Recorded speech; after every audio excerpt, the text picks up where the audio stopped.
This is the Seahawkers Podcast, episode 439. I'm Brandon Schultz of the Military Seahawkers, and I am joined by my good buddy and Montana Seahawker, Adam Emmert. What's up, man? Preseason week 2 in the books, and I don't know if you feel like me, but I get to preseason week 2 and past preseason week 2, and my initial excitement for preseason is now gone. I am ready for the regular season. When is the first week of September? Hurry up. Let's go. It's almost here. We do have one more preseason game to get through before we get to regular season week 1, but it does make you appreciate that idea of shortening the preseason by one game, putting that one game into the regular season. Now we just have to figure out, can we move the season up closer? Can we drop another preseason game? 2 preseason games feels like the perfect amount of preseason. At this point, for my patience level, sure. Yes, no, that sounds great. In terms of team prep, I think that you probably are going to need all 3, considering you see a lot of these teams, including the Seahawks here in preseason week 2, trotting up a lot of backups and that sort of thing, where you're just not really seeing the dudes. I don't know if we're going to see our dudes in week 3. I would hope so. I would think that you'd want to get them out there for at least a quarter. I don't know. I haven't heard one way or the other, but yeah, as far as week 2 goes, this is maybe the most bummer week in this new preseason format. I had a hard time trying to stay engaged in the game against the Titans, especially because I just don't care about the Titans. They're just not good. I don't care. It was a difficult game in the sense that once you got into the second, I was fine staying engaged during the Sam Howell experience because at least I felt like I had something to pay attention to. Well, once PJ Walker came in, maybe not so much, but you know, Adam, the starters, they got so much work in during the week. We didn't need to see the starters in preseason action because they got all their work in while they were going up against their fellow ones in this joint practice. They had the first joint practice in years. Yeah, something like 3 decades or something. Right. And that's kind of fun. And sure, maybe the ones did get a crap ton of work in the joint practice and everything. And maybe it's better from a team perspective as a whole to have all those guys playing in these joint practices as opposed to live bullets in a preseason game, just because it's more of a controlled environment. You can maybe try to prevent injuries a little bit more, and maybe it's the prudent thing to do. But for my football thirst after a long ass offseason, man, like it's tough. It's tough to stomach. I want to see starters too. Really, the preseason is a lot like a stepped up version of watching XFL or USFL or whatever FL they decide to put in the spring. It's very similar. Very similar. A lot of the same dudes on top of that, right? You mentioned interest falling off for you personally when the PJ Walker experience started in the second half. And I think that's rightfully so. I think at this point now, watching both Sam and PJ in a couple of games, it pains me to say this because I'm a PJ Walker fan. I like his story. I like what he's done in the spring leagues, and he's been exciting to watch. I've always kind of had a soft spot for him, kind of Seneca Wallace light, that kind of player, right? Sam Howell's better than PJ Walker. He's your backup, hands down. It's not even close. It's not close, and I don't feel like you even had to go out there and say it, because for anybody watching, it was very obvious the types of passes that Sam Howell can make versus the types of passes that PJ Walker you feel like you should be able to make. I found myself getting frustrated, and just because I was in that competitive spirit of, okay, here it is. It's the fourth quarter against the Titans.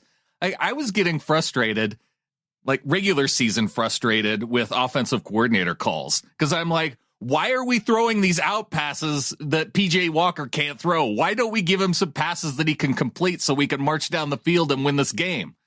But I guess those are the types of passes that we're going to expect from PJ Walker. Oh, sure. And not only that, but look, we don't know what it is they're working on with what specific players in the third and fourth quarter to see who's making the back end of the roster that we'll never talk about again. We don't know. We don't know what they're trying to get accomplished. And so, yeah, that can lead to some maybe head scratching play calls and things of that nature that you go, well, I mean, what are we trying to do here, boys? But with that said, I mean, that's kind of preseason as a whole. And let's start offense then, and let's talk a little quarterback, because I've heard a few different things, or at least read a few different things from some different news outlets that raised my eyebrows a little bit. But I'm curious, Brandon, coming out of now preseason week 2, or let's just talk about week 2, Sam Howell's performance. What'd you think? What kind of grade would you give him? I thought he looked good. He had one really nice zip throw over the middle to Cody White. And, that throw to Aesop Winston in the back of the end zone, that was a nice looking throw too. And I thought, when you combine what we saw in this game with what we saw from him in the first game, I said going into the preseason that I wanted to see Sam Howell be decisive and, not just sit back and allow pressure to come to him and then try and have to evade the pressure and make a play. So I think, based on some of my expectations versus what I saw, I've been happy with the play that we've gotten out of Sam Howell. And part of that's due to, I think, being happy with some of the play that we've seen from the offensive line, giving him enough time to make some of those throws. And then, when he doesn't have time, he does the right thing and throws the ball away. And so he's taking care of the ball. I've been happy with him. I give it a B, easy. Yeah, I kind of say it was okay plus. If you take everything on the whole. And it's interesting because you mentioned he had 2 just plus throws, like that were the touchdown to Aesop Winston. Yeah. That's a dime of dimes. That's a beautiful throw. That is high level. You just don't do it better than that. That was amazing. And then I'm glad that you identified the seam route to Cody White, because that was an absolute dart, perfectly on target, and just fantastic. Those were his only 2, wow, those are great throws. That's okay. Not every throw needs to be a great throw. So I went back and looked at his 18 dropbacks and just graded it out. Okay. And the way that I saw Brandon, he had 9 plus plays, and a plus play was a couple that we just mentioned, or even, a 5-yard hitch that turned into a first down. That's a plus play. He got to the right guy, and, not amazing. It's not going to blow your socks off or anything, but that was the right read, and he got to the right spot. Cool. So 9 plus throws, plus plays, 4 that I just thought were a neutral. And that's like the very first play of the game. He throws a bubble to Chenault, goes for a yard. Okay. I mean, sure. It's not a plus. It's definitely not a minus. Yeah, it's just a play. It's just a play. Or 30 seconds left and they're trying to drive the field in the end of the first half. In first play, he tries to hit Bobo down the left sideline. There wasn't really anything there, but it was probably the only place he'd go with the ball and just, put it out there. If Bobo happens to get it, great. If it goes out of bounds, fine. It's kind of a throwaway. Again, another meh. That's like a neutral. So I had 9 plus plays, 4 neutrals, and then 5 negative plays. And the thing is that he had 2 plays that were, he had the 2 plus throws, right? Yeah. Then he had 2 plays that were minus plays. He gets to his first third down on the first drive where they go 3 and out, and Bobo's running a shallow cross, and he's wide ass open. It doesn't get any more open than that. 4 yards in front of the freaking quarterback in the NFL. It just doesn't. And he sails it 5 yards over his head. No first down. You're off the field. You're punting. Minus. That's a terrible throw. That's some of the Sam Howell inaccuracy that we've seen throughout his college career and his time in Washington. And we've heard at training camp, and we're seeing in this game. Very next drive, second play of the drive, he takes a horrible sack on 2nd and 14. And not only that, instead of securing the football or throwing the ball away, he starts flailing the ball around in one hand and gets strip sacked. And we recover, but that's a turnover worthy play. Minus. That's bad. That's horrible. 2 great plays, 2 horrible plays, a number of okay plays, and then a few meh plays. To me, that's okay. Like, that's high-level backup play. Sure, and he's a backup, so yeah, you graded him out as a competent backup. It sounds like, yeah, which is what really made my head spin a little bit. Reading a few of the headlines that I've seen here since the game of, ooh, is Sam Howell going to create a QB controversy in Seattle? Another article about how Sam Howell's the future. Just stuff like that where I'm going, what are we talking about? Like, that's not who he is currently. Like, he's just not. He's nowhere near as good as Geno Smith. Well, that's fine. I think, yeah. And it's not wrong to have that hope, though, that he can grow into being the future for the Seahawks. Like, the way this works out the best is for Sam Howell, who is much younger than Geno Smith, to develop into the type of player that Geno Smith is and that can play that much longer. Like, that works out for the team in the best way. Okay. So I usually kind of try to take things back to the what's more likely game. And what's more likely, that Sam Howell is going to ditch all of the habits that we've seen from college to his short time in the pros that continually pop up on film and haven't gone away? Or is he going to magically fix all that and become a top 10 type quarterback or even a top 15 type quarterback? I mean, at some point, a guy is who he is. I mean, this is year 3 and we're seeing the same stuff. And again, this is against a Titans team. The defensive line is depleted. He's playing the twos on top of that. The defensive backfield is horrendous in Tennessee, and he's playing the twos on top of that and puts out playing the twos is one thing. Those two great throws, it doesn't matter if you're playing the twos or the threes. A great throw is a great throw. Oh, absolutely. Even if he's playing the ones, those are great throws, right? Yeah. Like, those are completions no matter who you're playing.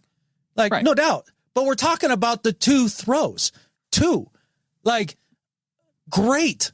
It's a little like watching Caleb Williams this preseason and everybody being like, oh my gosh, he's amazing. It's the second coming of Mahomes. And it's like, are we watching the whole game or just the highlights? Because he's throwing some stuff out of the pocket that is outrageously good. Yeah. Outrageously good. And then his play in the pocket has been freaking terrible. He was awful against the Bengals. Awful. And I'm hearing guys on talk shows being like, well, is he a future Hall of Famer? What are we talking about? It's like, this is kind of the same thing that I'm hearing on a little lesser level with Sam Howell, that it genuinely annoys me because I don't understand how we can't have an honest conversation about who he is, what he's done, what the patterns look like. We talk about once is a coincidence, twice is a trend, 3 times is a you problem all the time on the podcast. When he takes unnecessary sacks and is wildly inaccurate for the millionth time, like, at some point here, you are who you are. But in terms of this performance through the first couple games, I feel like we have seen improvement over what I saw from him in Washington. It looks exactly the same to me. Yeah, I remember seeing him take more unnecessary sacks. And part of it, too, is that the sample size is a whole lot smaller from the preseason based off of an entire season. And when they're throwing 70% of the time versus running a relatively balanced offense in the preseason, I think that helps make a difference, too. So there's going to be things that just based off of the differences in teams, it's going to allow him to perform a little bit differently, too. So to me, it's not all that interesting to talk about a quarterback that's going to go through most of the season being a backup, and maybe we'll see him if there is an injury. Hopefully it doesn't get to that point. But if it does get to that point, I'm fine with Sam Howell in the same way I was fine with Drew Lock for a few games. Well, there you go. I'm with you on that. Like, if we're putting it in like really honest terms, which I feel like there's this like section of the fan base in the media. Does the media get like a bonus if they get Geno Smith out of town? Because it feels like they're trying to get rid of him as soon as possible. I'm just unaware of this extra money that we all get if Gino's no longer the starter. But how do you engage people during the preseason? You engage people by talking about the battles going on in training camp, and quarterback's the most intriguing position. So if you can generate interest in two quarterbacks battling it out for the start of the team, then that's going to be more interesting than, oh, look, it's Mahomes. And yeah, how about Carson Wentz and whoever's going to challenge Carson Wentz for that backup job, huh? Yeah, look, I get it. Interesting, sure. Dishonest, yeah. Like that's where we're at with this. It absolutely perplexes me. He said, well, it's not all that interesting at this point because we're not going to see him. And true, but out of a preseason week 2 game, it was the most interesting thing to me. There's some other stuff that we'll talk about, but there's not a lot you're going to take out of this particular game because I think they were really going for individual performances and trying to figure out who's separating themselves at the bottom of the roster. And rightfully so. That's what you should be doing. But just at the end of the day, I just want to try to frame what Sam is in, just have everybody's expectations where they ought to be and be truthful about it. He's a high tier backup. PJ Walker is a mid-tier backup to low-tier backup. You can see the difference. It's plain as day. I think that's awesome. I'm excited to have Sam Howell as the backup quarterback. Like you said just a few minutes ago, Brandon, if we lose Gino for 4 games, do I think Sam Howell can go 2 for 2? Yeah, I think that's pretty good for a backup. Yeah. But at this point in his career, there's nothing that has shown that he is on his way to be the future of the Seattle Seahawks is at all better than Geno Smith. It just seems like a lie to me. Interesting that you took this as your most engaging position battle among the guys on the teams. And so I guess you fall into that group of people that you're more interested in the quarterback too, because coming out of this week, I paid very little attention to the talk around Sam Howell because I don't care. Sam Howell's the backup. What did I see that could change my mind? I didn't see anything that could change my mind based on what we've seen from the preseason. Now, if he would have gone out there and strung together multiple touchdown drives against the Titans and, I don't know, put up 3 scores on the board, and so that way it provided an insurmountable lead for Mason Rudolph to come in and, throw the ball around our 3rd and 4th groups of defensive backs, then, I probably would have been a little bit more excited about Howell. But okay, man, he ran a couple drives and we got to see him run the 2-minute offense and it looked fine, but it didn't, hype me up in the same way of, hey, we've got Anthony Bradford and we've got Christian Haynes, a couple of guards battling it out. And that to me was maybe the most interesting of the position battles because you had Christian Haynes who had played right guard through his entire college career. And you have Anthony Bradford who has been the, incumbent right guard. And now we see Christian Haynes move over to the left side where Laken Tomlinson, me, I'm not like a Laken Tomlinson huge fan. So seeing Christian Haynes move over to the left guard spot, it kind of gets me intrigued. Oh, okay. Do the coaches think enough of him that he can move over to that spot? And then maybe if Tomlinson doesn't work out, then we have a couple of young right guards that we can be excited about? Or is this, how is this then playing into this dynamic between these two in this position battle? Yeah, no, I think that's a great place to have put your attention throughout the game because it is interesting seeing somebody like Bradford who has a specific skill set, a mauler in the run game. And, last year was a liability in the passing game and he seems to be improving. So that's really cool. And you do still see him mauling people in the run game. You see Christian Haynes, and I feel like he's the more well-rounded of the two. Yeah. And he can really move some people in the run game. Is he as big of a mauler as Bradford? I don't think so. But he's much better in pass pro. So it's going to be interesting to see which way they go there. I'm not sure that we're at all settled on offensive line still going into this last preseason game. And that's mildly unnerving, but I think it's something that they can get past too. I'm not super concerned if they don't. Well, they're going to settle it eventually, but whether or not it's Bradford that starts the year at right guard and they eventually move to Haynes, or if Haynes wins the job. And I mean, you want to kind of have an idea of upward trajectory type. If one of those guys has to be the guy on the bench, I almost wonder if it's something that ultimately settles out due to injury or poor play, and, allowing Haynes a little bit more time to work into the role a little bit, because as a rookie, I haven't seen so much that I'm like, oh yeah, Christian Haynes, he has to be out there week one. Like, I've seen enough that I'm intrigued, but I'm not pounding the table for him, if that makes sense. I think I'm exactly on board with you on this. If they did trot Haynes out there week one, I'd be like, okay, let's see how the Rook's going to do. Like, great. Here we go. I don't feel afraid for Gino's life or anything like that with the rookie in there. But again, like you were saying, as far as him being a world beater right out of the gate, no, it hasn't appeared to be that way either. It's going to be fascinating to see. Now, we've got more O-line news that we can get to a little later in the show with Connor Williams and Abe Lucas and everything there. But I thought the offensive line in this game was fine. Once again, in the continuity not being there because of them switching dudes in and out and 2s and 3s and trying to figure things out. They were spotty in the run game. There were times where it looked really good, and you ended up with 7, 8, 9, 10-yard gains, and a number of runs that were stuffed too. And, and Sam was under pressure a little bit here and there, but had some nice pockets. So it's a little up and down.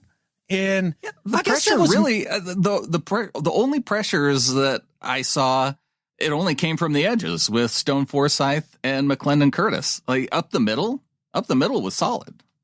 Yeah, you're correct. You're right. It was very solid up the middle, and the problems did seem to come from the outside. So, I'm pretty sure Cross will solve the problem at left tackle when he's in there. I feel pretty confident about that. I think George Fant can be serviceable. He's in that Laken Tomlinson category, right? Where you're like, okay, we'll put him out there and we can probably function, but there's going to be some moments where it feels like at this point for Curtis, right tackle's just not for him. He just doesn't have the speed, and the hands just aren't great. But for a guy who's the third string then at that spot, I kind of want him around if we need him. I mean, sure, he's a body to put out there. Yeah. I don't know. This is what's so crazy about this year is we have no idea. Like, oh, they have a propensity to keep a bunch of linemen or receivers or DBs. We don't know with this coaching staff. We have no idea. So I don't know. Is McClendon Curtis a bubble guy? Does he seem like a lock with some of the Abe news, or I don't know how you feel about it. That's one thing where I feel like versatility is going to be important. And so that's why I do kind of lean toward him having a spot on the roster, because he was initially playing some interior O-line and then having that capability then to bump out and play tackle. I think that's a valuable thing to have from him. And then if Haynes has that versatility then to go left guard or right guard, then I think that and potentially he could be a starter too. Tomlinson, I feel like you have your starter there. Where it comes to bubble guys, you're probably talking like Nick Harris, and I mean, I feel like Stone Forsythe probably has a spot as a backup, but if I'm going to keep, well, I suppose he's been playing left side primarily. Do we have a versatile piece that can also play left side? Maybe Fant is that guy that can play both sides in a versatile way. So, yeah, I guess I would lean more toward Forsythe being one of the odd men out over Curtis, just because he has that interior outside versatility, whereas Stone just feels like an outside guy. Yeah, that makes sense. Didn't they trade Nick Harris back to the Browns? Oh yeah, he's gone. Yeah, that's okay. right. As soon as they, so yes, he was an easy bubble guy because they already got rid of him. Yeah. So And who knows? Maybe that makes room for somebody like Stone Forsythe, who is a middling backup. Yeah, he came in at times last year and acquitted himself okay. And then there's times in the preseason where you're like, dude, what is going on with you? I mean, he got just bum rushed on at least 2 plays. Oh, and Laumea, he was also a draft pick, and he didn't allow any pressure from the guard spot. But I think he didn't really stand out to me in a positive way really either. So he seemed fine. He might be a practice squad type guy. So who knows? Yeah, no, that would make sense. A guy that I noticed 0%. So that's probably a good thing when you're playing guard. Yeah. The one other position battle on offense that really has me intrigued as to what the team could do. We saw some nice things from Laviska Shenault, including on special teams. And we've seen some nice things from Aesop Winston Jr. And with Shenault, the thing with him is that he's already been paid. He has a guaranteed contract for the season.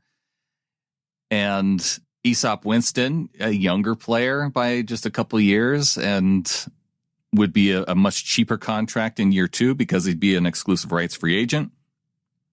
And I don't know if they're going to keep 5 receivers or 6 receivers, but those 2 guys seem to be the ones that I would choose from to be wide receiver 5. Okay, so Bobo's a lock at 4? Yeah. Okay. All right, I just make sure we're on the same page. Yeah. Okay. Yeah, I'm with you on that. I think Bobo's a lock at the number 4. And I think that Chenault's relatively a lock, not just because of the money, but mainly because of the return ability. Yeah. And we saw in week 1, he had a really nice return. And then you saw D. Williams get back there at the beginning of the game here in week 2, have a really nice return. So it's not like he's the only guy that can do it. Maybe his Harbaugh, really nice return was in part due to the blocking of Laviska Shenault too. Oh, I missed that. Okay. Yeah. All right. Well, there you go. Special teams contributor. Maybe it's just Jay Harbaugh already figuring out this new kickoff return thing, because of a lot of the teams that I've seen. Now we only have 2 nice returns, but we haven't seen many returns either. It's a high percentage of like, wow, okay. Like they are able to get something out of this, and it's exciting. 35-40. Yeah. And then when it came down to the end of the game, we did see some kicks through the end zone. So I wonder how much of a play it's ultimately going to be once we get into the regular season. Like, are they just trying things out here in the preseason? And then once it gets to the regular season, they're just going to go, oh, well, we'll kick it through and give it to them at the 30, because why take the extra chance? I guess if teams are going to do that, then you need to make it the 40 if people are kicking it out of the back of the end zone. Yeah. Let's make kickoffs great again. Like, let's have some fun with it. Right. I think they should keep it as a play. And I guess I've just been intrigued by it so far, is that it does make it more exciting. It's like the kickoff that I remember, even though it looks funny. Yeah, exactly. I mean, you're getting the types of results that we used to get in terms of guys actually getting after it and bringing it out, and big play capability. I think this has the opportunity to be even higher on the big play spectrum because of just the way the play is structured. And you get past that one wave and it's curtains. Like, I mean, your dude's gone, and that's fun to me. And we've even seen the kickers get involved in some of those plays to be that safety that's back there in case they do get through those first couple levels. And I do want to see more of it. I just don't want to get beat by it. Well, as long as you beat other people with it more than you get beat by it, then it's going to be a net positive. That's true. So there's that. Look, I like the idea of taking the third phase of the game and making it consequential. I think it's a good thing for the game. I think it's going to be good for the viewers. I think it's going to be good for the league. And it's going to give guys a chance, our special teamers, to start to get paid as a member of that's a third of the football team and actually get a little bit of money. So I think that's a positive all the way around. But speaking of special teams, stock down, Jason Myers.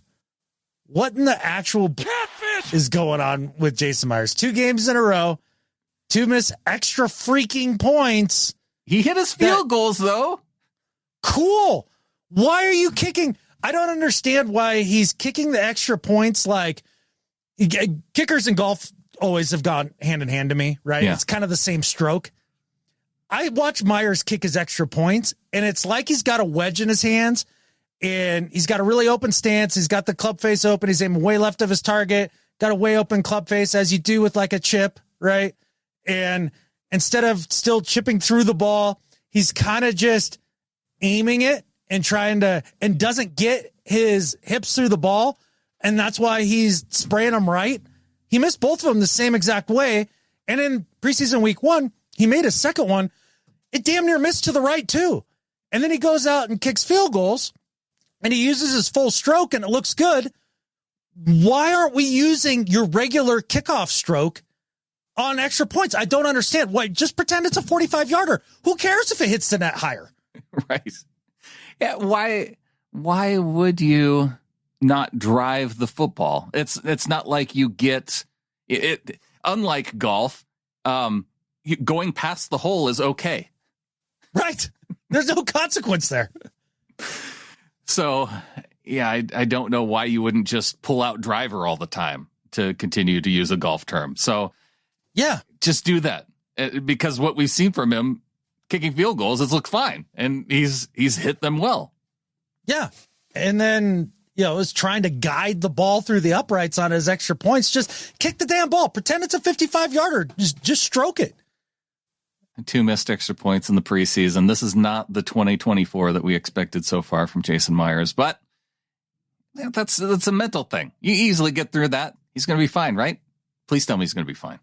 Sure.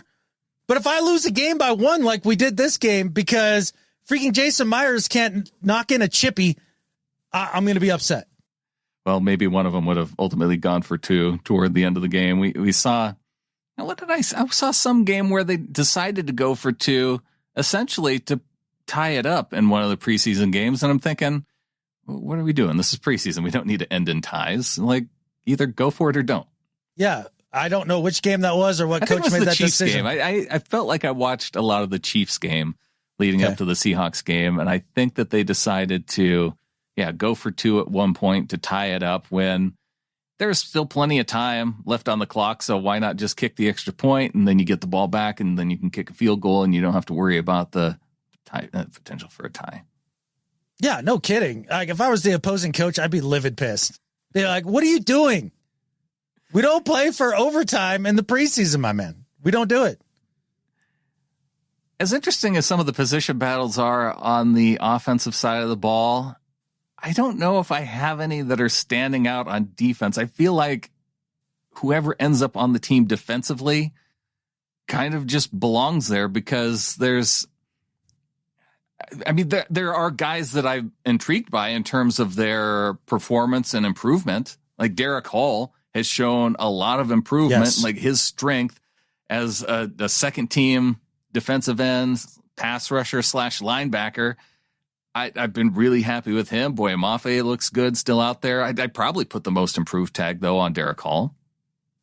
Yeah, absolutely. He was the guy that jumped out the most to me here in week 2. He just playing with a lot of play strength, as you alluded to. I think that has been obvious in that he has taken his game to another level. I don't know that he's ever going to be really a finesse rusher with a ton of different moves. That's fine. But if he can master the strength game and take it to high-level NFL competition with that, there's just not a lot you can do about it as an offensive tackle at that point when he just overpowers you. Right? Like, there's no technique that's going to get you out of that. You're just a cooked duck. So it's exciting to see Derek Hall take that step and be another edge presence, because I think having him take that step allows us to do things like move on from Darrell Taylor, which I think would be a bonus. Another guy that has stuck out to me through this preseason defensively, I really like what I'm seeing out of Miles Adams. He's been so active and doing all the little stuff, and I thought he's been darn good throughout the preseason. I really do hope that he makes a roster. He deserves a spot. I feel like Miles Adams is the bubble guy for the team overall. Like he will be one of the last guys to make the team, just based on a lot of it is just the depth at that position, right? Because you have a lot of guys that can play interior defensive line. You got starters, then you got the number one pick, not first round pick, Byron Murphy, but the number one defensive pick. And yeah, I feel like it's going to be tough, but based on the way he's playing, he feels like he's not going to let it go easy. Absolutely not. I think he's made an amazing showing for himself, and him and Mike Moe work together really well. Mm-hmm. They seem to really play off of each other well and have a nice chemistry. It's really cool to see, and a good dude on top of all of that. So one of my preseason guys that I'm really excited about, not my preseason guy. I'm sorry. I phrased that wrong. Clinton's preseason guy. He's Clinton's guy. So he's Clinton's all-time guy, not just in preseason. Yeah. And hey, rightfully so, man. Rightfully so. And I'm really excited about him. Just going back to offense real quick, because it just did finally come to me. We talked a little bit about Brady Russell on the last pod, or one we did with Clinton. And I was like, are we sure he's a lock? And you guys were both like, yeah, duh. And I was slow on the uptake because, yeah, duh. I think he is a lock, especially with the Fant and Brown injuries. Yeah. And I feel totally fine with him being out there because he showed it against every level of competition here in the preseason. And I think some of the blocking from the tight ends, not just from Russell, and he was laying some blocks with AJ Barner. So I think that in terms of the offense and what we saw from Ryan Grubb and the ability to do some of the run blocking stuff, I'm kind of excited about the run game, even though we haven't seen a whole lot of K9 or Charbonnet. I'm not maybe excited is not the right word, but intrigued. Yeah, I am intrigued because I like the frequency in which that they're running the football in preseason. I think that's good. Mm-hmm. The style of the runs, not my cup of tea. Sure. We'll see how that works going forward. But I think there's some real intrigue there. And, maybe just getting K9 back there is the difference maker at that point. I do like them using the H-back a lot in terms of, with the tight end, right? Kind of making him the H-back. Mm-hmm. And it's almost pseudo fullback-y. Right. It's not Denver Bronco football right now, which I turn on one of their games at the beginning of the games, and I'm like, yes, that's the offense. That's the one that I want. And this looks very different than that, but we'll see. We'll see how effective it is overall. We'll get a chance to test those two offenses and how effective they are against one another in regular season week 1 coming up. But before we get there, we got preseason week 3. We're still talking about preseason week 2 and the Seahawks defense.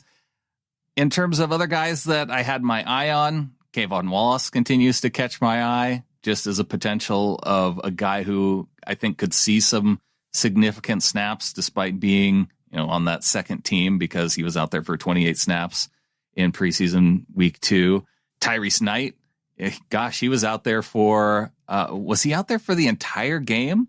No, not quite. I think Miles Adams might have been out there for the end. He more than anybody. Like yeah, Miles Adams was out there 55 out of 74 defensive snaps, and Tyrice Knight right behind him 49 out of the 74 snaps. Yeah, so Tyrice Knight, he's made some good plays while he's been out there, especially for a rook. I've seen him run himself out of a few plays and not just be patient and wait for his gap assignment to open up and then hit it, trying to play a little too fast at times, which again, he's a rookie and those are things that happen. I think that he still needs to work on his pass coverage a little bit, but again, rookie, can give him some time to figure that out, but important to see him take some strides considering, the health of Baker and Dotson, here this offseason and just kind of feeling thin at that position group. So feeling like that we hit on that pick in terms of at least a capable backup, right? That feels pretty good. Yeah, and for a fourth-round linebacker, I'm not expecting him to come out and be KJ Wright right away. It took KJ a little time to develop into the position, and and I'm not even saying that Tyrice would get to that point, but it does for a guy who, is coming out of the fourth round. I don't get the sense though, like he can't play, which we've also seen from some of our fourth-round picks. Of course. Yes, absolutely. I think it's an overall positive. You brought up Wallace, and you're right, man. He's making some plays out there. Blair was bringing the wood all game as well, and it's fun. I mean, it's a roller coaster with him, but it's fun. But I think Kayvon Wallace could absolutely be this year's Ryan Neal, that third safety that comes in, and you're like, damn, he's better than I thought. Like, he could maybe even be a starter type good. Right. Yeah, and that's kind of that's what I'm getting from Kayvon Wallace so far. I enjoyed his interview, just in terms of his personality. He was talking to the media this past week, and I like Kayvon Wallace. No, it's fun to get to know some of these new guys and, big personalities, and he's definitely one of them. Easy guy to root for that way. Was he the one that was calling Coach Mike corny? I think so. I think that was him, yeah. Yeah. And look, 1 out of 1 Britneys agree. He is corny and a little boring. She does not enjoy it when I play his press conferences. And understandably so. He's like a nicer Bill Belichick when at the podium. Yeah. Well, I mean, I suppose you could make John Harbaugh's kind of that way. Oh, for sure. I'm not even banging on it. I find him to be just fine. Yeah. Just from, somebody from the outside looking in, she's not impressed with his speaking style. That's for sure. But look, the way this team is coming together in terms of just a couple preseason games and new coaching staff and everything, I think it's pointing up for Coach Mike, and it's exciting to see his vision come to life a little bit here. I'm still getting used to the coach reaction shots not being emotional. Like that's right. Like I'm when I see the camera go to the sideline, I'm waiting for emotion, but I'm gonna have to get used to that. Yep. Steady Eddie. Not a lot going on there. Anything you want to talk about in the way the game was managed down the line? Because it sounded like, well, defensively, it sounded like it wasn't Mike who was making the defensive calls in this game either. So I don't know if we want to necessarily talk about how Mason Rudolph was able to go down the field toward the end of the game, but yeah, I know that bothered you a great deal. And I wanted to win. Why. I hear you. I was so pissed when they put in Malik toward the end of the game, and I'm like, oh, they're going to let Malik play out the rest of this game, right? Nope. Last drive, they let Mason then come back in after they had swapped him out, and to close out that last drive. I didn't want to see Mason Rudolph on the last drive as a Seahawks fan. Well, to be fair to whomever the guy was who's calling the plays down the stretch there defensively, it was Carl Scott.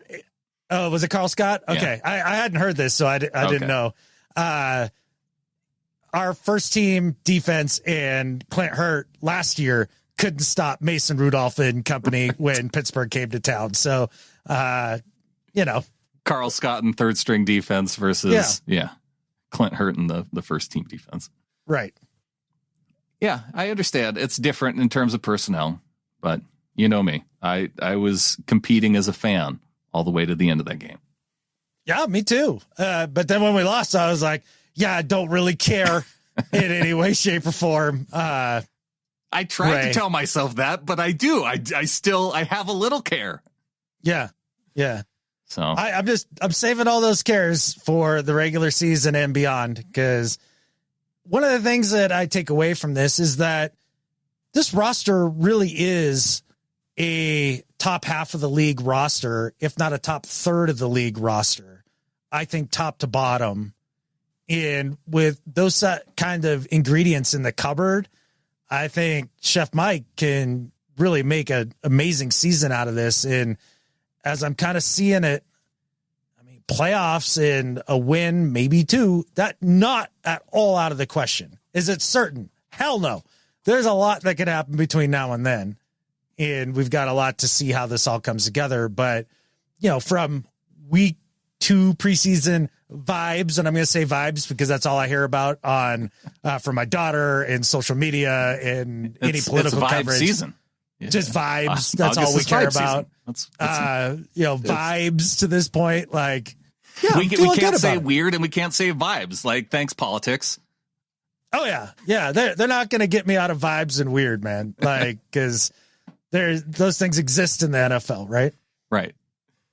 Well, I am excited for the season for sure. It's a little bit less exciting, I guess, based off of what I saw. Just because, if PJ Walker would have gone out there and lit it up, then maybe I'd be a little bit more excited too. If we would have shut down Mason Rudolph with the third team defense, I would have been a little bit more excited, but that's fine. Yeah. Darrell Taylor, if he can't get out there and actually beat third string linemen to sack Mason Rudolph in the third quarter or fourth quarter, then I think we identified, both of us, just fine that, there's other guys that we wouldn't mind seeing more from. So the secret's out then. Like, all the offensive coordinators know when Darrell Taylor's on the field, you just check to a run to his side and just call it a day. That's what they did in the preseason. I know. Yeah. It's hard to watch, man. I know. I guess this is the other thing where I'm a little bit more disappointed that they aren't using him more as that weak side linebacker in the scheme and having him more off the ball than up on the line, because I think that fits his skill set a little bit more. But does it? I'm not even sure at this point. Yeah. I know what he can't do, and I feel like there are some things that he can be good at, but maybe football isn't one of them. Hey, look, nice dude, had to overcome a lot to even get back to playing in the league from all the leg injuries and the surgeries and all that. Hats off to him as a human being. Don't want to take any of that away from him. But in terms of being a viable down in, down out player in the NFL, or even just a third down specialist, I don't know, man. He's falling into the Cody Barton, category for me, where I saw him suiting up for the Broncos in preseason weekend. It would immediately text Bronco Jared, was like, "Oh God, I hope you are not counting on Cody Barton for anything this year." Like, that's scary. A little bit scary for them. Yeah. And I think there may still be a role for Taylor on this team. It might be a role. Hey, clipboard dude. If he makes the team and Miles Adams doesn't, then we storm the VMAC. There's something seriously wrong here with John Schneider at that point. Because not that they play the same position or anything, but just in terms of numbers. Yeah. No, that hurt my feelings if that's the way that went. No doubt about it. So it sounds like after 2 preseason games, Brandon, you're exactly where I am, where you're like, yeah, okay. I'm tired of watching third stringers and vanilla scheme. Like, let's go. Let's get this show on the road. I am. I'm ready for it. With this game coming up, I need a taste though, right?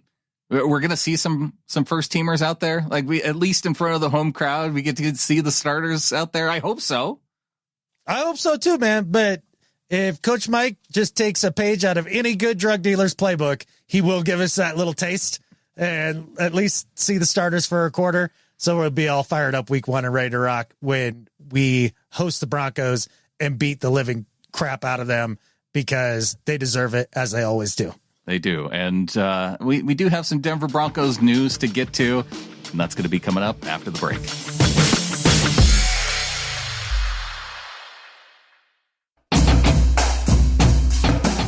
Getting into the second half of the show. I mentioned it heading into the break. And yes, we have news, Adam, as if we didn't already know, but now it has been made official. Bo Nix, officially the starting quarterback for the Denver Broncos. Yeah, makes sense. They don't have a guy like Geno that's already there to secure that starting spot and kind of keep the rookie off of the field. I mean, Stidham is Stidham, and Zach Wilson, if he can be fixed, it's probably by Sean Payton, but I can't imagine it happened in one offseason. So Bo Nix, your starter, I think rightfully so. And I think interestingly is that this falls into kind of the same category I was talking about with the Sam talk, the Caleb talk, and then Bo Nix. Like, holy smokes, like, he's the savior. He's been amazing. Da-da-da-da-da. And y'all, if you listen to my quarterback breakdown in the offseason of the guys coming out, Bo Nix is number 2 for me. I'm high on Bo Nix. I really like the guy. And what we saw in this preseason was okay to pretty good. It hasn't been outrageously good. I mean, his first game, he managed to get through the game, had some uncharacteristic inaccuracy and just poor ball placement. Week 2 looked a lot better. But Sean Payton's still keeping the handcuffs on, and a lot of just short little dump offs and flares and things like that. Push the ball down the field a couple times. A nice one to Sutton on kind of an in-breaker, like a post. But yeah, I'm not ready to declare him like a world beater and the savior for the Denver Broncos, but I think he's earned the number 1 spot, and he's been pretty good. Well, based on what Broncos fans have been subjected to the last couple of years, just having somebody who can run an offense within the structure of an offense, it must be exciting for them. Oh, it has to be. And I'd be so fired up and beside myself if I were a Broncos fan. I mean, if I were, I probably would not show my face in public and, you know, try to keep all that to myself because it's an ugly characteristic. But yes, if I were to be a Broncos fan, I would be fired up about this, no doubt, because it has been bad. And especially having gone through the Russell experience, to see a quarterback who literally plays completely different than Russell Wilson. He plays on time, and if the first read is there, it's a short one. Who gives a crap? Get it out there. Get positive yards. Stay ahead of the sticks. That's Bo Nix, and I think that he has a path to becoming the next Steve Young. I truly believe it. He's got that kind of mobility. He's got that kind of arm talent. I think he's with the right coach. He still has a long ways to go in his development. We're just scratching the surface here. As is with all these rookies. Honestly, I think out of all the rookies, Brandon, I think Jaden Daniels has looked the best. Yeah. And I think he was the guy that we were both excited about the most coming out of the draft because he has the mobility. I think he plays the position more. And I think we've seen a lot from Caleb Williams of what we kind of were expecting. Right? Yeah. He has the ability to make some amazing throws, but he also makes you question whether or not he can play within the structure of an offense. But for a Bears fan, like, I don't even care about that stuff. I just want a quarterback that can run around, make plays, and make football exciting in Chicago again. I mean, the only difference is that Caleb is running around making plays, and he's doing it with his arm, whereas Justin was running around and making those big plays with his legs. But they both look identical in the pocket to this point. Sure. And I'm not saying that Caleb won't get better at that. Nothing in his past suggests that he will get markedly better at that. He doesn't seem to see the middle of the field very well at all from the pocket. Like, it's just not in him. And he doesn't hit guys that are running horizontally across his face unless he is running and in sync with them. Like, it's all comebacks and hitches. And then the wild, outrageously good, roll around. I mean, Shane Waldron must be having flashbacks of having Russell Wilson because he plays just like a young Russ. Yeah. But he's maybe 75% of the pocket guy that Russ was early. Russ's pocket ability, I think, went down later in his career, whereas I think early on he was actually fairly efficient out of the pocket, where Caleb's just never been that guy anywhere. So, and I think part of that too was Russ had a solid offensive line when he came into the league, and then they moved away from that probably as soon as Max Unger got traded away, and it just seemed like they never had that strength of the offensive line that they had in those first couple of years with Russ. And maybe that led to some of the deterioration too. Obviously, the line in Pittsburgh wasn't helping him out at all. in the preseason. Wasn't helping out Fields either. No, people crapping on Russ for his one preseason game here in Pittsburgh where the offensive line basically played Matador all day and just let him get crushed back there. Yeah. It wasn't like he was doing the Russ thing where he just holds on the ball for whoever. He had one play where he could have stepped up in the pocket, but he tried to break it out to his right and he ended up getting sacked. But it wasn't that over and over again. He didn't really have much of a chance. Caleb, the offensive line isn't great. And then how old does Keenan Allen look out there? Like him and DJ Moore and Rome Odunze were out there against the Bengals twos and they couldn't get open. DJ Moore was not getting separation at all. And Keenan Allen looks like he's running around with concrete boots. He looks so slow. Odunze seems like he's going to be the guy. Disappointing play from Odunze was the one in the back of the end zone where he was wide ass open and couldn't even get his feet in the right spot. But, he'll never do that again. I hope not, because it looked embarrassing. I was embarrassed for him. I think everybody was. But again, rookie, just getting his feet wet in the league and keeping his feet out of bounds, unfortunately, while doing it. Tyler Lockett was a rookie, too, and I don't think that he ever did that as a rookie. Yeah, well, Tyler Lockett can run an entire real estate business while still being an elite NFL receiver. Tyler's at another level. We're picking our guy up more than we are putting Rome down. Yeah, exactly. Well, like what we talk about with all these guys, just talking with Sam, okay, he's okay. Like, I'm not even saying he's terrible. Like, we're not crapping on dudes. We're just saying, let's keep it real. Let's tell the truth in terms of their talent level and production. Yeah. Yes.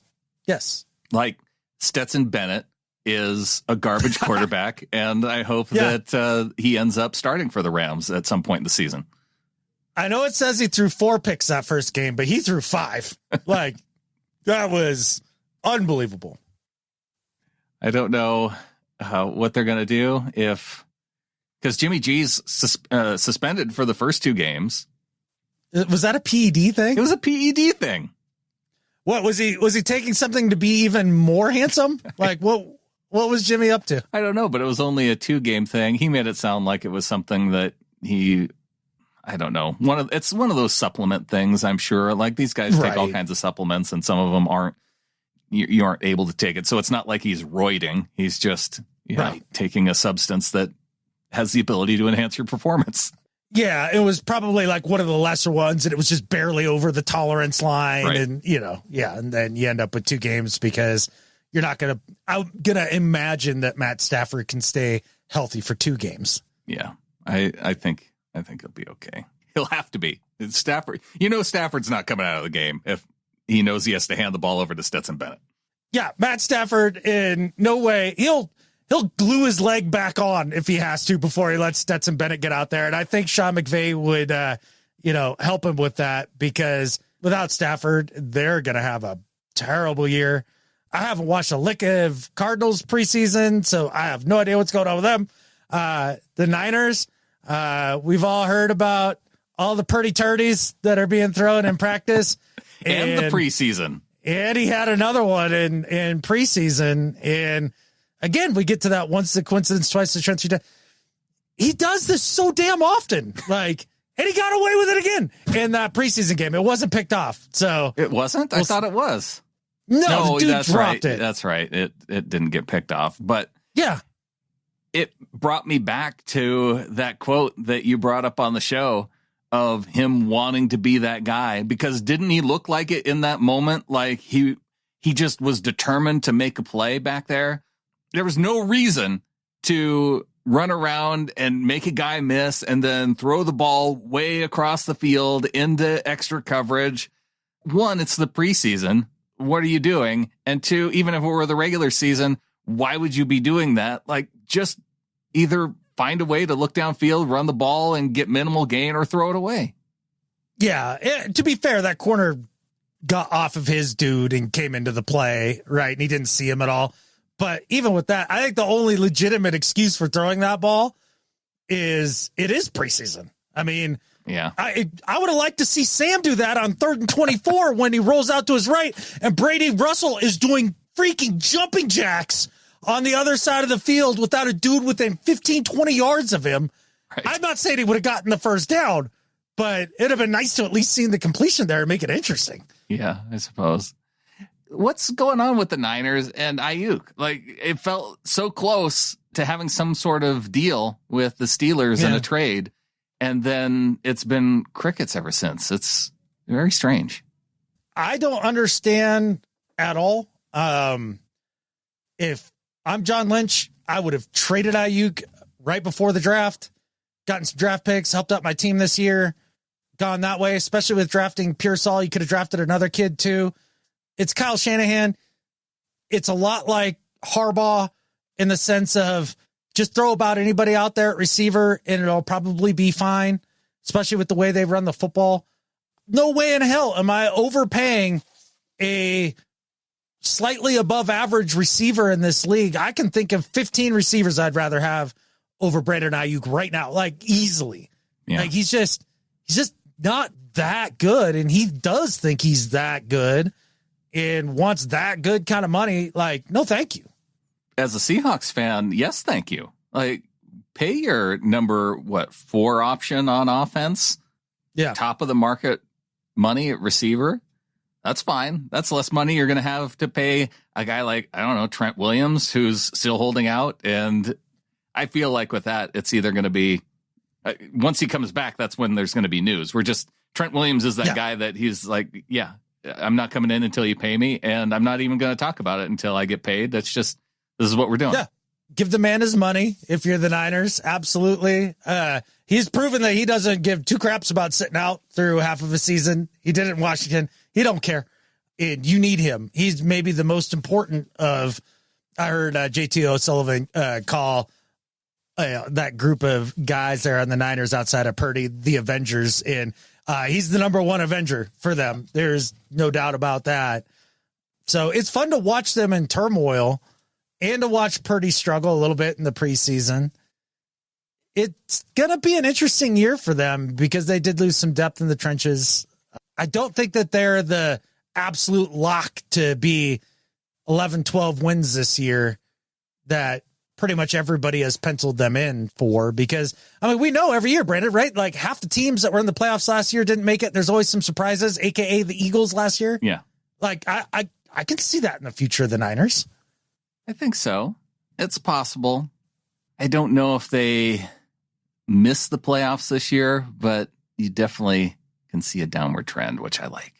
Yeah. If I'm playing the what's more likely game, I'd put them in the playoffs, but I don't think it's as impossible for them to miss out as a lot of people seem to think. Oh, but yeah. It's not impossible. Time will tell. I feel like so many people have them as a stone cold lock. And I don't know if I would. I wouldn't put money I don't want to lose on a lock like that. Let me ask you this then, Brandon. Lions or Niners to make the playoffs, you can only choose one. Which one are you putting your money on? Ooh, I would choose the Lions just based off of division, probably, because now that we know that it's going to be Sam Darnold all season, I kind of feel like I want to write off the Vikings. And the Bears, like, I think they're going to be competitive, but I also feel like they're kind of in that Cardinals territory too, where, yeah, they'll be competitive, but probably not there. And then that just leaves the Packers that they have to fight it out with. And I think that they may not win the division, but I still think they'll go to the playoffs. Yeah, I think the Lions are near lock to go to the playoffs. They split with Green Bay. I think that they handle their business against, the Vikings and the Bears. And also, too, I think that there's going to be some struggles in the NFC East. The Giants are going to be a rolling dumpster fire. We all know that. Yeah. And why would I put money on something I don't want to happen? Like, I'd be okay playing the what's more likely game with the Lions than the Niners. Right. Oh, yeah. Just from a fandom perspective, for sure. I was just saying from like a purely logical sense. Oh, sure. I don't know if I can get there with my brain. Okay. They're a team that's way more on the rise. I've got too much heart invested with the 49ers and hatred. Yeah, exactly. I I think people underestimate what brutal Super Bowl losses do to team cohesion. Don't ask us how we know. And that's something that I don't think anybody's taken into account. Plus, yeah, with the Lions, I think two teams get out of the NFC North into the playoffs. AFC South, one team, and NFC East, one team. Yeah. I think the Cowboys are going to have an abomination of a year. I think this is going to be a clean house. Does that mean the West gets 3 teams? Yeah, I think that's how that math checks out. I think it's 100% possible. Yes, I really do. I like it. Well, I don't like it if the Niners are the 3rd team. I hope Niners finish on the bottom, the Cardinals squeak in. How about that? That wouldn't hurt my feelings. We play the Cardinals after they get an improbable win, and we have a bye, and then we beat them to go to the NFC Championship. This is all working out great in my brain so far. There you go. And then we face the Lions, where we continue to be Jared Goff's daddy and go to the Super Bowl. If you like our Super Bowl picks, you can go to getintheflock.com and help support the show. $3 and above gets you into our Discord group. $12 and above gets you into our Facebook Ring of Honor. Plus, you get a shout out during one of the shows every month as we thank our $12 members and above. And also, if you want to get in at that $90 and above level, you can become one of our executive producers. We've got DCH, we've got Brian Shaw, JC Schilling, and Brian Lowry. And we have some new members to welcome to the flock. Well, not new members, but we got some raises and we got some continuations. We've got Seahawks fan, who edited their membership from $5 to $10. So thanks for the raise to Seahawks fan. Heck yeah, man. And I will take that, even if that is a generic name and we have no idea who it is. But I do believe that they are a Seahawks fan if they're giving us a raise. So I don't think it's fake. No, that's a very appropriate description and pseudonym. Yes.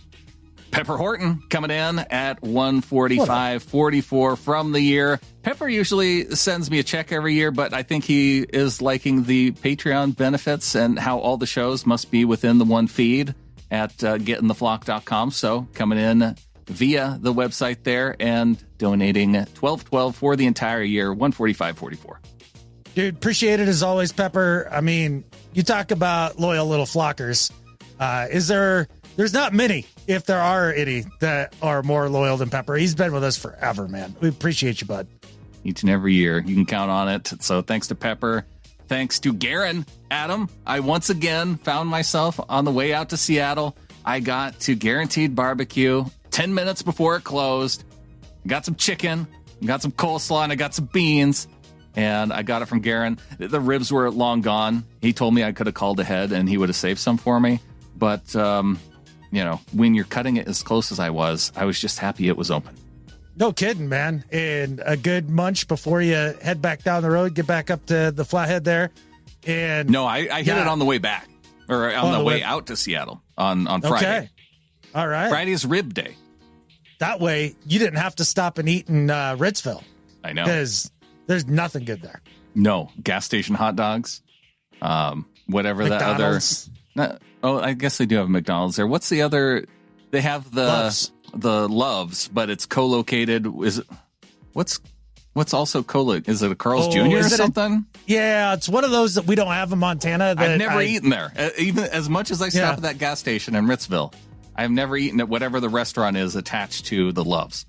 Well, if it helps, I think it's like the same as Hardee's. Yeah. That doesn't exist anymore. Right. Yeah. But it feels like they would have that sourdough burger. I think they do. I'm pretty sure there. And that's it. That's all you'll miss in Ritzville if you just continue by. Well, I had a good time going out to Seattle. Got to hang out and watch Saturday football with EJ Snyder of Bootleg Football. We ate jerky and drank beer and watched preseason football. It was a good time. I bet you that was awesome. EJ's a great dude.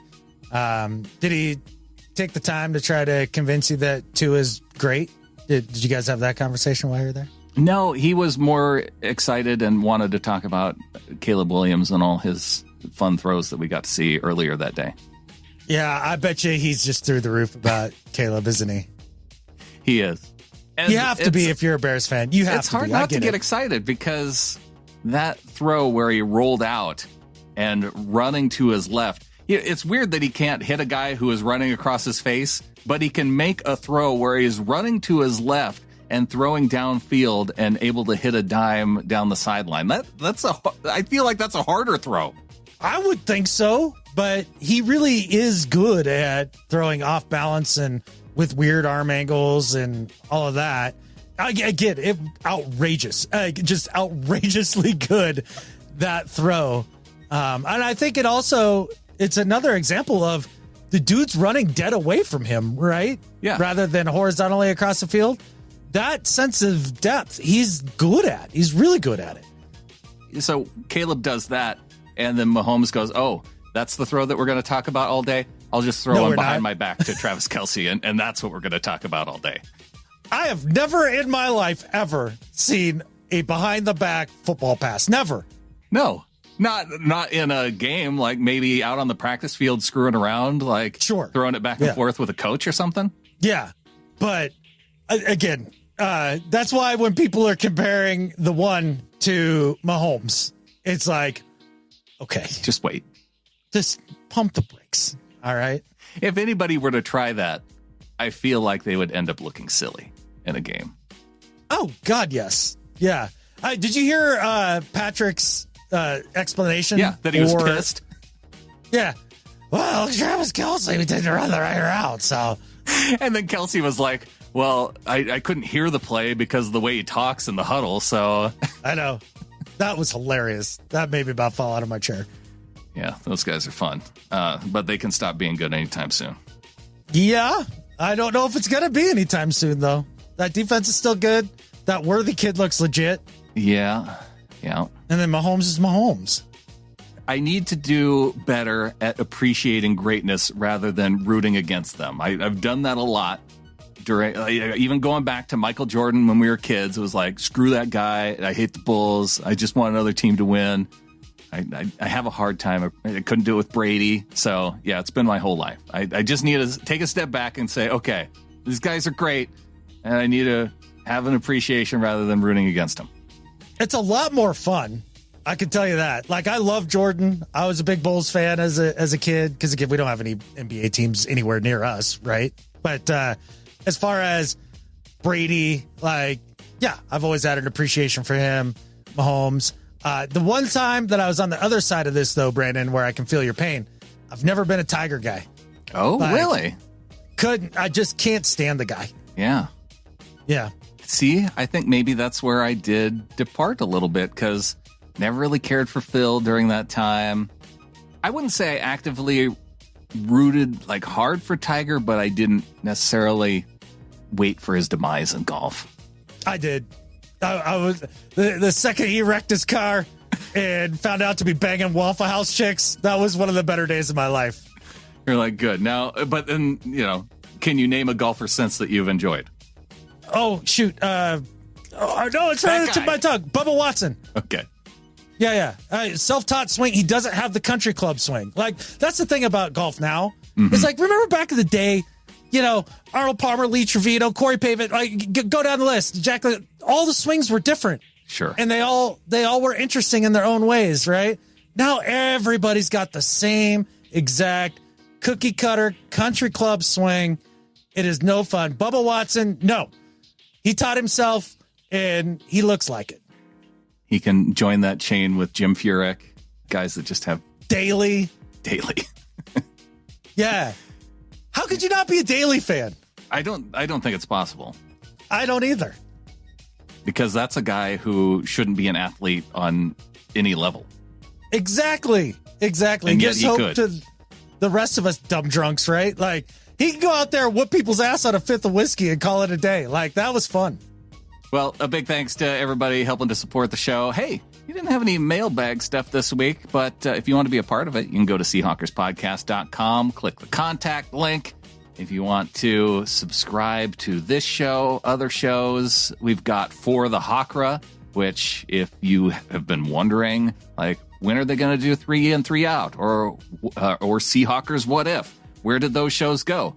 They're on For the Hawkra. It's part of the Believe Network, BLEAV. But yeah, if you go to SeahawkersPodcast.com, hit the subscribe button, And you can subscribe to For the Hawkra wherever you listen to your podcasts. I do believe that's where you'd find it. You're right. Because obviously you're listening to a podcast now, but we don't know if you're on Apple Podcasts. We don't know if you're on Spotify. And I'm talking to you right now. I don't know if you're on one of the Google things that maybe it has already gone away because I don't use Google. But there's a lot of different options, as it turns out, to listen to podcasts. And I use Pocket Casts. That's my podcast app of choice. I thought that had gone away. My Pocket Cast is gone. I had to go back to Apple. What? Yeah.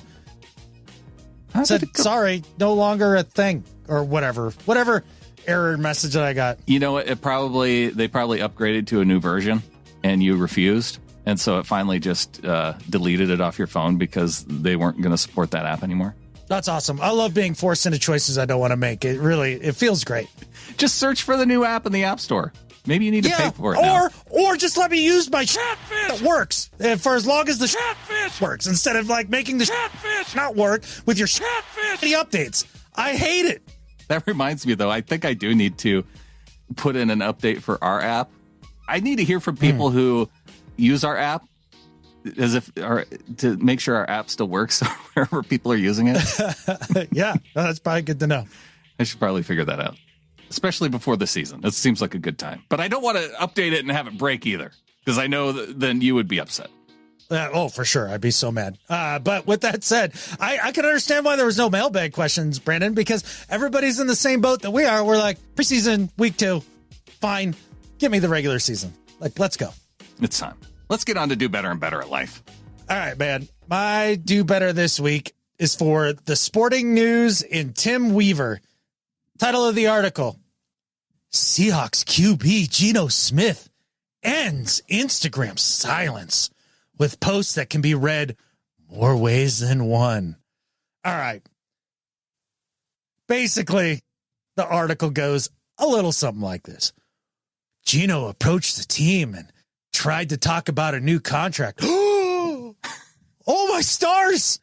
He's unbelievably unhappy. That's why he hasn't been at camp. That's why he hasn't. Oh, wait, he has been doing all that. Never mind. And tries to make this into a big dispute between him and the team, and that he's angry with the team. And that's why he scrubbed his Instagram of all things Seahawks. He scrubbed it? Then, good news. Smith is posting again on his Instagram. Wow. Thank goodness. Oh, my stars. They're pictures of him in his Seahawks uniform, including the very first one being a really awkward picture of him that looks like he's halfway in the middle of doing like the chicken dance or something. I don't really quite understand why he would choose that for him. And then the pictures are of him at camp. And then the last picture is, it looks like maybe a grade school graduation picture, like not even a high school one. Yeah, definitely grade school, like 6th grade, like with a little tassel. He's like, maybe this means he's with the Seahawks now, but he's ready to graduate to another team. Tim Weaver, this is the dumbest catfish. What are you doing? There's actual stuff to talk about in the football world with preseason going on without trying to drum up some division between Geno Smith and the team that doesn't exist. There's no catfishing evidence of it in any way, shape, or form. And then to take social media and come up with this ridiculous conclusion as to the different ways that it could be read. This is the type of crap that makes me want to pull my hair out. The Sporting News, Tim Weaver, this is garbage. Do better. I'm so glad that we don't cover social media posts and analyze them from a sports context, because as if guys in their social media life, as if it's all about football, like every single post that they make, it has to be related to football because we follow them because they're football players. And so everything that they post, it has to be related to football. Like they can't just post song lyrics that might be, they might be connecting with in an emotional way and have it not be related to football, because that's all these guys are.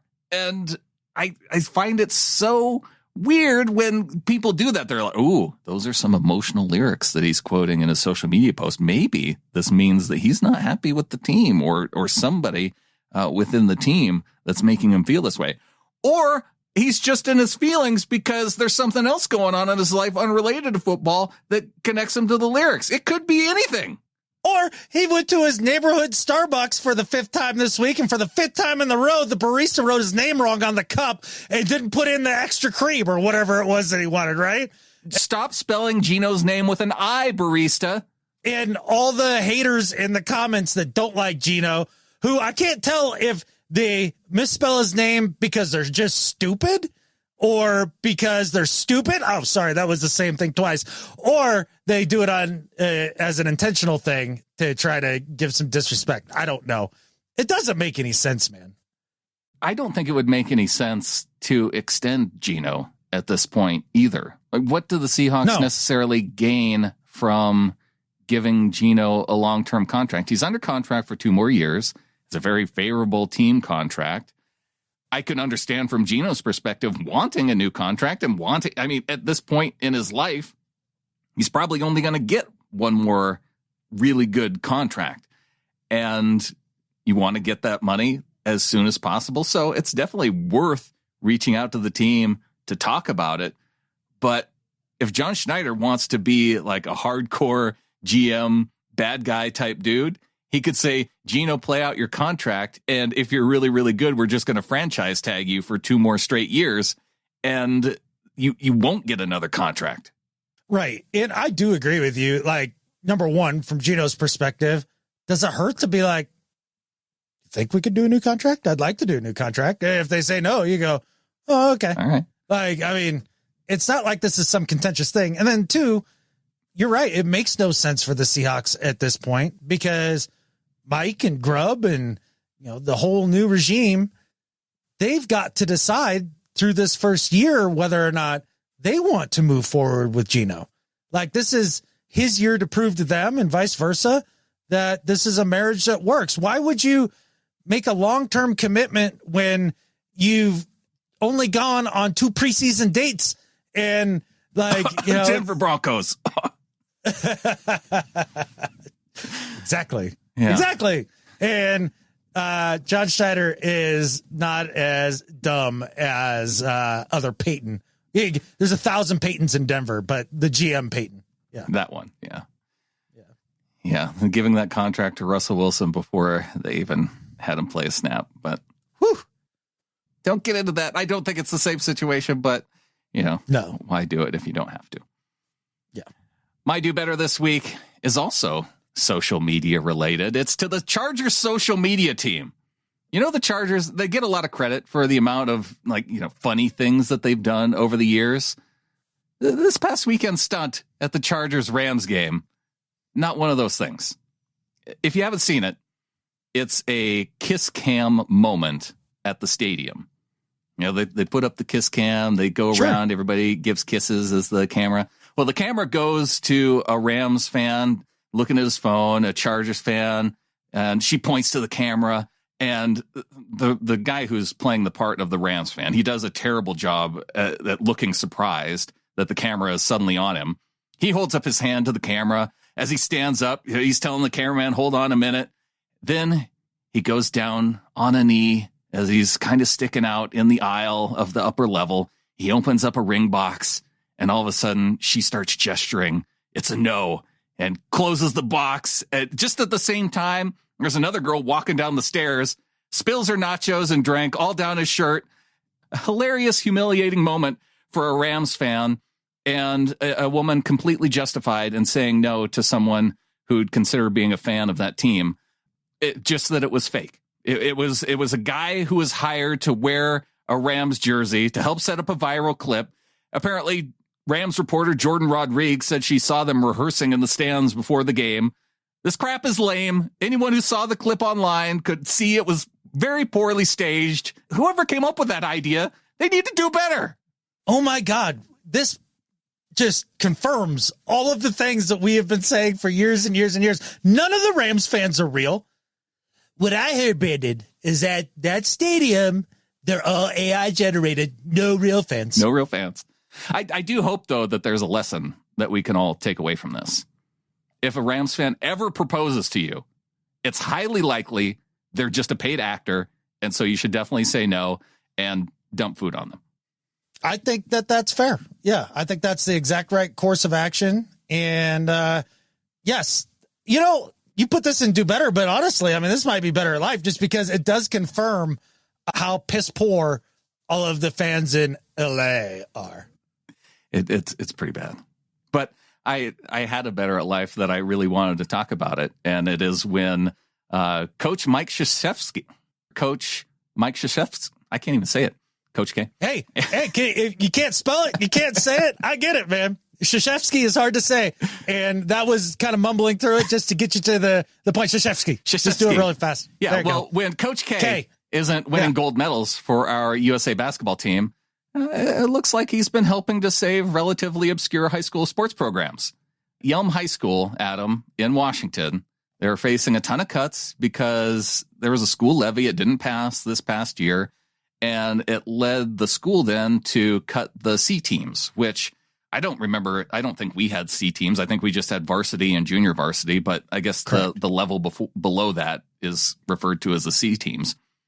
And so they're having to make a bunch of cuts until John Curley of Cairo News Radio reached out to Coach K, not even for a donation, just to come on the show to talk about the importance of youth sports. And just over the course of that 20-minute interview, they got more than $20,000 in donations. Wow. In all, it helped bring in almost $65,000, the fundraiser for Yelm High School. Now, hopefully Coach K can come in maybe before another school levy vote to help get that over the line next time. I don't know if the 65 is going to carry just past this 1 year. But for helping out youth sports in a small town in Washington, Coach K, better at life than Skip Bayless. Heck yeah, man. That is super cool. Good on Coach K. That's a really great moment. And look, maybe there'll be a day when we don't give, I don't know, trillions and trillions of dollars to banks that fail and, things of that nature. And with our tax dollars. Sure. And keep raising taxes there so that, I don't know, maybe the fine people there at Yelm High School could afford to pay for a mill levy and keep their C teams. But I mean, let's make sure those guys get some bailouts. That's good. It's fine. We end up putting it on the property owners for a lot of these school levies. It's like, oh, we'll just raise property taxes. Well, how about all the other taxes that we use for other things? Like, why can't we just have schools be paid for and not have to vote on these things every year whenever schools need more money? Like, how do we only allocate money to schools through levies? Why does it work that way? Well, I mean, we're just too busy on Capitol Hill giving golden parachutes to CEOs and, the revolving doors of, people in cabinets that then go to serve on boards and all that stuff. We just have those really important things and important people to pay and overpay. So we can't do We got wars to pay for. We can't yeah. Donate it. We can't be using that money at school. Can you imagine if we were just like perpetually at peace and like save that money? Like, what a crap country we would be. Like, it'd just be all in the toilet. Move to Canada, hippie. Yeah, exactly. Who you got for better at life? My better at life than Skip Bayless this week is definitely not a hippie. Well, actually, I think he might have some hippie tendencies now that we really think about it. It's for good old Pete Carroll. Coach, it's great to hear from you. It's been a minute since we've heard anything about Coach Carroll. People ask me all the time, like, wait, I thought they kept Pete on as like a consultant or blah, blah, blah, blah. I was like, yeah, okay. I was like, no, I don't think he has any interest in doing that. I'm sure he's going to move on with life here at some point. And it sounds like he's got at least the start of a next act coming up here this coming spring. Pete Carroll is going to be a professor of a course at USC, Brandon. I don't know what the course is. Nobody knows what the course is. Lots of people had jokes online, though, about what the course could be. Like this one from Nick Papagiorgio. He says, is it a magic class? Because he pulled the greatest disappearing act of all time right before the NCAA handled down USC sanctions, and so on and so forth. There are some good ones, but I'm happy for Pete. Because I hope the course is plays to run on the 1 yard line. That'd be pretty good too. Yeah. Yeah. I don't care what the class is. I'd sign up for that in a heartbeat if I was a USC student. So cool to see Coach moving on, doing some things, staying involved with young people. I know that really fills up his cup. That's something that's important to him. And nothing but the best of luck to him. If you are a member of that class, if you happen to hear this, if you can get me a copy of the syllabus, I'd be really excited about that. I want to see that. So, Coach Carroll, better at life than Skip Bayless. I hope they have an online course available. I would dial into that. Oh, dude. Yeah. It's got to be, right? We're enrolling. Yeah. We're going to be USC alum and enroll in that class. I think we have to do it for the show. That's why people support the show, so we can do research in that way. I think this is important. I don't think we have famous enough parents to bribe our way into the school, though. It's a state school. Can you not just go? I don't know. Wasn't that what happened? Wasn't USC one of the schools of the rich actor people that were paid to get their kids in school? Well, Harvard does online stuff that just normal people can do, so USC must have that. You would think so. Yeah. So go fight Trojans, whatever your thing is. Yeah. Yeah. Let us know. I don't know. I don't even know what, because they're not Pac-12 anymore. What part of college football are they part of now? Oh, they're in the Who Cares conference. We're going to have to care as USC students once this time rolls around. It was pretty cool though, because Pete Carroll, not only did that news come out, I think it actually came out through his interview with KJR, because Doug Baldwin was on the radio with Softy, I think. And so he came on, he was talking about interactions that he's been having with fans around Seattle, people coming up to him, and he had a lot of appreciation for that. He talked about a trip that he did to Kuwait for the troops, and it was centered around basketball and stuff that they were doing over there. It was cool hearing from him. He talked about how he wanted to just keep giving back. He mentioned the teaching thing, and he said that if he was asked to coach, he said, I could coach tomorrow, but he's not desiring it. Good for him. I think he's earned the right to just kind of be Pete Carroll, do Pete Carroll things out in the world, And if he ends up just teaching a class, that could be fun too. And I'm going to be there for it. Absolutely. Yeah. I will do what I've always done in college courses, and that is get myself that solid C by just barely doing enough to get through the course.